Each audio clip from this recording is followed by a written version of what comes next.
All Kerala caterers അസോസിയേഷന്റെ mountain meet ക്യാമ്പിന് ആനച്ചാലിൽ തുടക്കമായി. ആനച്ചാൽ വൈബ് റിസോർട്ടിൽ 3 ദിവസങ്ങളായി നടക്കുന്ന camp all Kerala caterers association സംസ്ഥാന പ്രസിഡന്റ് ഏലിയാസ് സക്കറിയ ഉദ്ഘാടനം ചെയ്തു. ഓൾ കേരള കേറ്റേഴ്സ് അസോസിയേഷന്റെ മൌണ്ടൻ മീറ്റ് ക്യാമ്പ് ആനച്ചാലിൽ തുടക്കമായി. ആനച്ചാൽ വൈബ് റിസോർട്ടിൽ 3 ദിവസങ്ങളിലായാണ് ക്യാമ്പ് സംഘടിപ്പിച്ചിരിക്കുന്നത്. ക്യാമ്പ് ഓൾ കേരള കേറ്റേഴ്സ് അസോസിയേഷൻ സംസ്ഥാന പ്രസിഡന്റ് ഏലിയാസ് സക്കറിയ ഉദ്ഘാടനം ചെയ്തു. പുതിയ പുതിയ ആശയങ്ങളുണ്ടാവും, പുതിയ പുതിയ പ്രവർത്തനങ്ങളുണ്ടാവും. ആ നിലയ്ക്ക് നമുക്ക് ഈ സംഘടനയെ മുൻപോട്ട് കൊണ്ടുപോകാനായിട്ട് എല്ലാവരുടെയും സഹകരണം ഉണ്ടാകണമെന്ന് വിനീതമായി അഭ്യർത്ഥിച്ചുകൊണ്ട് നമ്മുടെ നാളത്തെ ഈ ഗ്രൂപ്പ് ചർച്ചയിൽ എല്ലാവരും പങ്കെടുത്ത് നിങ്ങളുടെ വിലപ്പെട്ട അഭിപ്രായം പറയണം. നിങ്ങൾക്ക് എന്തും പറയാം, കാരണം നിങ്ങൾ ഈ സംഘടനയുടെ യജമാനന്മാരാ.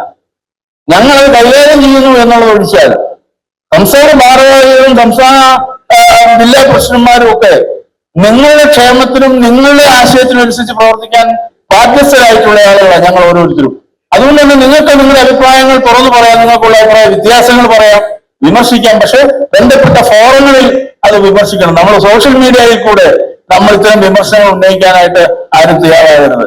അതുകൊണ്ട് നിങ്ങളുടെ എല്ലാവരുടെയും സഹകരണം പ്രതീക്ഷയുണ്ട്. ഈ ക്യാമ്പ് നല്ലൊരു അനുഭവമായി മാറട്ടെ. സംസ്ഥാനത്തെ കേറ്ററിംഗ് മേഖല കടുത്ത പ്രതിസന്ധിയിലാണ്. പാചകവാതകത്തിന്റെയും മത്സ്യമാംസ ഉൽപ്പന്നങ്ങളുടെയും വിലവർദ്ധനവ് മൂലം മേഖലയെ പിടിച്ചു നിർത്താൻ കഴിയാത്ത സാഹചര്യമാണ്. സർക്കാരിന്റെ അടിയന്തര ഇടപെടൽ ഉണ്ടാകണമെന്ന് സംഘടന ഭാരവാഹികൾ ആവശ്യപ്പെട്ടു. വിവിധ ജില്ലകളിൽ നിന്നായി 350 പ്രതിനിധികൾ ക്യാമ്പിൽ പങ്കെടുക്കും. ക്യാമ്പിന്റെ ഭാഗമായി ലഹരി വിരുദ്ധ സന്ദേശം മുൻനിർത്തി വാക്കത്തോണും സംഘടിപ്പിക്കും.